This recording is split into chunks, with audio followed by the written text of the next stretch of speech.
Hi friends, welcome to my channel. எல்லோரும் title பார்த்துட்டு தான் உள்ளார வந்திருப்பீங்க அப்படின்னு நினைக்கிறேன். இந்த வீடியோ கண்டிப்பாக உங்கள் எல்லாருக்குமே நல்லா யூஸ்ஃபுல்லாக இருக்கும் அப்படின்றத நான் மனப்பூர்வமாக சொல்கிறேன். கண்டிப்பாக ஃபுல்லாக பாருங்கள். என்னோடய லைஃப் ஸ்டார்ட் பண்ணப்போ என்னோடய மேரேஜ் ஆன புதுசில் எனக்கு அவ்வளோ ஒரு ப்ரெஷர். நான் பண்ண ஒரு சிறிய தவறு சிறிய தவறுன்னு சொல்ல முடியாது, பெரிய தவறு தான். அந்த தவறால் என்னோடய வாழ்க்கையை புரட்டி போட்ட மாதிரி ஆகிடுச்சு. நான் ஒவ்வொரு நாளுமே ப்ரெஷரில் தான் இருந்திருக்கேன். கன்சீவாக இருந்தேன். அப்போக்கி என்னோடய பெரிய பொண்ணு வயிற்றில் இருந்தால் அதை ஒரு நாள் கூட நான் என்ஜாய் பண்ணதும் கிடையாது. Pressure, full and full pressure, அப்படியே தான் இருப்பேன்.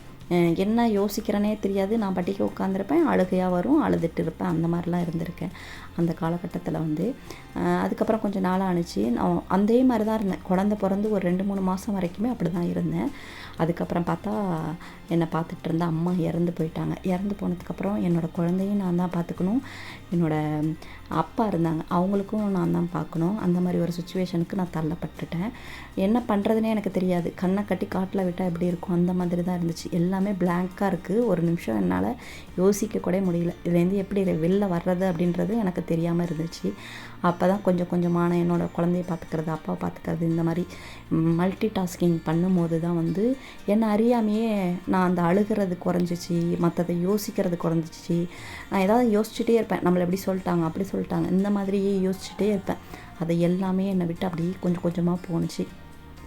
இப்போ நான் யோசிக்க போகும்போது தான் எனக்கு தெரியுது, நான் என்னோடய வேலையை ஸ்ப்ளிட் பண்ணி இந்த மாதிரி நான் மற்றதுலலாம் என்னோடய கான்சன்ட்ரேஷன் போனதுனால எனக்கு அந்த யோசனை எதுவுமே இல்லை அப்படின்றத தெரியுது. இப்போயுமே எனக்கு ஸ்ட்ரெஸ் இருக்குது அதிகமாக அப்படின்னா அந்த டைமில் நான் என்ன பண்ணுவேன் அப்படின்னா, இந்த மாதிரி ஏதாவது க்ளீனிங் ஒர்க்கு, வீட்டில் உள்ள துணிகளை மடித்து வைக்கிறது, அதுக்கப்புறம் வீட்டை சுத்தம் பண்ணுறது, இந்த மாதிரி ஏதாவது பண்ணிக்கிட்டே தான் இருப்பேன். அந்த மாதிரி பண்ணும்போது கண்டிப்பாக எனக்கு என்னை பொறுத்தளவு ஸ்ட்ரெஸ் குறையிற மாதிரி நான் ஒரு ஃபீல் பண்ணுவேன். உங்களுக்கும் அது போல் யாராவது பிகினர் இருக்கீங்க அப்படின்னா கண்டிப்பாக ட்ரை பண்ணி பாருங்கள். ஆல்ரெடி இது உங்களுக்கு தெரியும் அப்படின்னா கண்டிப்பாக அதையே ஃபாலோ பண்ணுங்கள். தெரியாதவங்க, இப்போ தான் மேரேஜ் ஆகிருக்கு, இந்த மாதிரி நிறைய பிரச்சனை வருது அப்படின்னா கண்டிப்பாக இந்த வீடியோ உங்களுக்கு நல்ல யூஸ்ஃபுல்லாக இருக்கும். ட்ரை பண்ணுங்கள் இந்த மெத்தடெல்லாம். அதுவும் இல்லாமல் இந்த மாதிரி க்ளீனிங் ஒர்க்லாம் பார்க்கும்போது சும்மா அப்படியே நீங்கள் பாட்டுக்கு எனக்கு என்னென்னு பார்க்காதீங்க. அப்படியே 90s கிட்ஸாக இருந்தீங்க அப்படின்னா கண்டிப்பாக அந்த உங்களுக்கு அப்போ உள்ள சாங்ஸ்லாம், நல்ல ஹிட்டான சாங்ஸ்லாம் நிறைய இருக்கும் இல்லைங்களா, அதெல்லாம் போட்டு விடும்போது நம்மளை வேறு உலகத்துக்கே நம்மளை கொண்டுட்டு போயிடும் அந்த சாங்ஸ்லாம். அதை கேட்டுகிட்டே இருந்தோம் அப்படின்னா நம்மளை மறந்து போயிடுவோம். நம்ம வேலை செய்கிற அந்த அலுப்பும் நம்மளுக்கு தெரியாது. நம்ம பாட்டுக்கு வேலை சூப்பராக பார்த்துட்டே இருப்போம். என்ஜாய் பண்ணி பண்ணுவோம். அது நம்மளை அறியாமையே அது நடக்கும். நான் அந்த மாதிரி தான் என்னோடய வேலைகள்லாம் பார்த்துட்ருப்பேன். இன்றைக்கும் அப்படி தான் பார்த்துட்ருந்தேன். என்னோடய ஃபோனில் சாங்ஸ் எல்லாம் வச்சு விட்டுறலாம் அப்படி சொல்லி வச்சு விட்டுட்டு அதுக்கப்புறம் வேலையெல்லாம் பார்த்துட்டு இருந்தேன். அதுக்குள்ளே குட்டி பாப்பாவுக்கு பசி வந்துருச்சு. அதனால் அவளுக்கும் சாப்பாடு இதை பாலாற்றி கொடுத்துட்டு லஞ்சுக்கு மீன் குழம்பு பேலன்ஸ் இருந்தது. மீன் வறுவல் மட்டும் பண்ணிக்கலாம் அப்படின்னு சொல்லிட்டு கீழெல்லாம் நான் க்ளீன் பண்ணல. சாப்பிட்டு முடிச்சுட்டு கீழெல்லாம் க்ளீன் பண்ணிக்கலாம் அப்படின்னு சொல்லிட்டு, ஏன்னா தெரிக்கும் இல்லைங்களா மீனெல்லாம் பொரிக்கும் போது, அதனால் அதெல்லாம் க்ளீன் பண்ணிக்கலாம் அப்படின்னு சொல்லிட்டு அதுக்கு கொஞ்சம் பேலன்ஸ் விட்டுட்டு மற்ற வேலைகள்லாம் பார்த்துட்ருந்தேன்.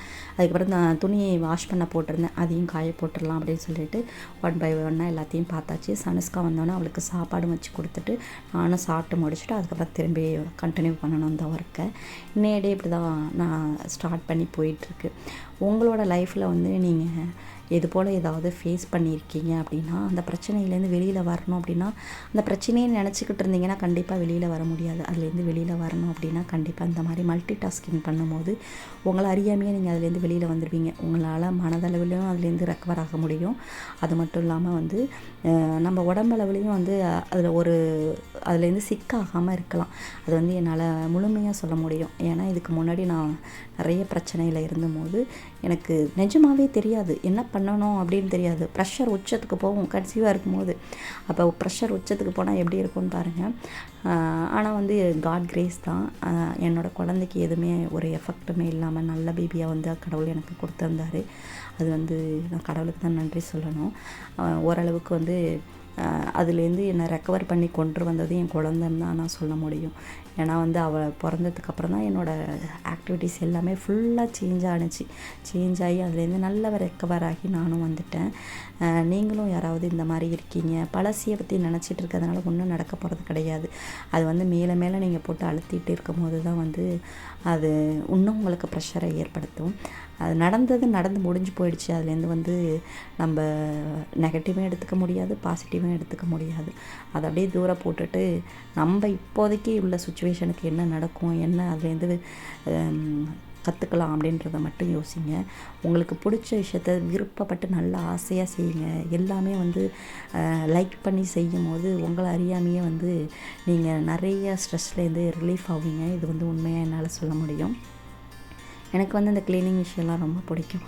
வீட்டை வந்து நல்லா வச்சுக்கிறது எனக்கு பிடிக்கும். அதனால் வந்து மோஸ்ட்லி நான் வந்து எனக்கு ப்ரெஷர்னாவோ அப்படின்னா இந்த மாதிரி இருக்கேன் அப்படின்னாவே எனக்கு தெரியும்ல, ஒரு மாதிரி ஸ்ட்ரெஸ் ஆகிறேன் அப்படின்னா அந்த டைமில் வந்து நான் ஒன்று வீடியோஸ் எடுத்து நிறைய அப்போல்லாம் வீடியோஸ் அப்லோட் பண்ணுற மாதிரி இருக்கும். வீடியோஸ் எடுக்கிறது, அப்புறம் அதுவும் இல்லாமல் வந்து வீட்டை க்ளீன் பண்ணுறது, இந்த மாதிரிலாம் நான் பார்த்துட்ருப்பேன். மோஸ்ட்லி என் வீடு வந்து ஓரளவுக்கு க்ளீனாக தான் வச்சுருப்பேன். யாரும் வந்து குறை சொல்கிற அளவுக்கு நான் எதுவுமே வச்சுருக்க மாட்டேன். இதெல்லாம் என்னோடய ஸ்ட்ரெஸ் ரிலீஃப் ஹேபிட்ஸ்னு வச்சுக்கோங்களேன். கண்டிப்பாக எனக்கு ரொம்ப யூஸ்ஃபுல்லாக இருக்கும் இந்த ஹேபிட்ஸு. யாருக்காவது உங்களுக்கு தேவை அப்படின்னா கண்டிப்பாக ஃபாலோ பண்ணி பாருங்கள். ரொம்ப யூஸ்ஃபுல்லாக இருக்கும். அடுத்தது ஆயில் கேன்ஸ்லாம் வந்து க்ளீன் பண்ணாமே இருந்துச்சு கொஞ்சம் நாளாக. அதை வந்து மேலெலாம் பிசுக்குன்னு ஒட்டிகிட்டு இருந்துச்சு. அதை க்ளீன் பண்ணிடலாம்னு சொல்லி கொஞ்சம் கல் போட்டுட்டு விம் ஜெல் கொஞ்சமாக ஊற்றிட்டு அதில் வந்து நல்லா சுடு தண்ணி இருக்குல்ல, நல்லா பொறுக்கிற நல்ல சூடாகவே ஊற்றி அதை வந்து ஊற விட்டுருங்க. அதுக்கப்புறம் சிங்கை ஃபுல்லாக இருந்துச்சா அதையும் எல்லாத்தையும் க்ளீன் பண்ணி வச்சிடலாம் அப்படின்னு சொல்லிட்டு அந்த பாத்திரத்தெல்லாம் வாஷ் பண்ணி எடுத்து வைக்க ஆரம்பிச்சிட்டேன். அப்போ தான் வந்து ஒரு க்ளீன் பண்ண எஃபெக்ட் கிடைக்கும் அப்படின்றதுக்காக பார்த்திங்கன்னா நல்லா ஊறி அந்த மேலே ஆயிலெலாம் வந்து மேலே வந்துருச்சு. அதுக்கப்புறம் நல்லா ஷேக் பண்ணி குலுக்கி ஊற்றுனீங்கன்னா பார்க்குறதுக்கு பாட்டில் அவ்வளோ ஃப்ரெஷ்ஷாக இருக்கும். வெளியிலேயும் நல்லா தேய்ச்சி க்ளீன் பண்ணி விட்டுருங்க. அதுக்கப்புறம் வந்து இந்த வரும்புலலாம் நல்லா க்ளீன் பண்ணிக்கோங்க. ஏன்னா அங்கெல்லாம் ஆயில் வந்து கொஞ்சம் பிசுக்குன்னு ஒட்டுற மாதிரி இருக்கும். அதெல்லாம் க்ளீன் பண்ணி விட்டு எடுத்து வச்சுருங்க. ஃபைனல் டச் கொடுக்கணும் அப்படின்னா வீட்டை வந்து நல்லா பெருக்கி விட்டுட்டு மூளை முடுக்கு எந்த பக்கமும் விடாமல் அப்படி நல்லா க்ளீனாக பெருக்கி விட்டுட்டு மாப்பு போட்டு விட்டீங்க அப்படின்னா தான் வீடு வந்து நம்ம க்ளீன் பண்ண ஒரு பிரகாசத்தையே கொடுக்கும். அப்போ தான் நம்மளுக்கும் வீடு பிரகாசமாக இருக்கும், நம்மளுக்கும் ஒரு திருப்தியாக இருக்கும். அதனால் அதையும் முடிச்சு விட்டுடலாம் அப்படின்னு சொல்லி முடிச்சு விட்டுட்டேன். ஃபைனலாக க்ளீன் பண்ணி முடிச்சதுக்கப்புறம் என்னோடய வீடு வந்து இந்த லுக்கில் தான் இருந்துச்சு. உங்களுக்கு பிடிச்சிருக்கா அப்படின்றத சொல்லுங்கள். எனக்கு ஓரளவுக்கு ஸ்ட்ரெஸ் ரிலீஃப் ஆகிடுச்சு. நான் ரொம்ப ஹாப்பியாக இருக்கேன். நான் சொன்ன ஹேபிட்ஸ்லாம் உங்களுக்கு பிடிச்சிருந்துச்சு அப்படின்னா கண்டிப்பாக ட்ரை பண்ணுங்கள், ஃபாலோ பண்ணுங்கள். என்னோடய சேனலையும் சப்ஸ்கிரைப் பண்ணிக்கோங்க.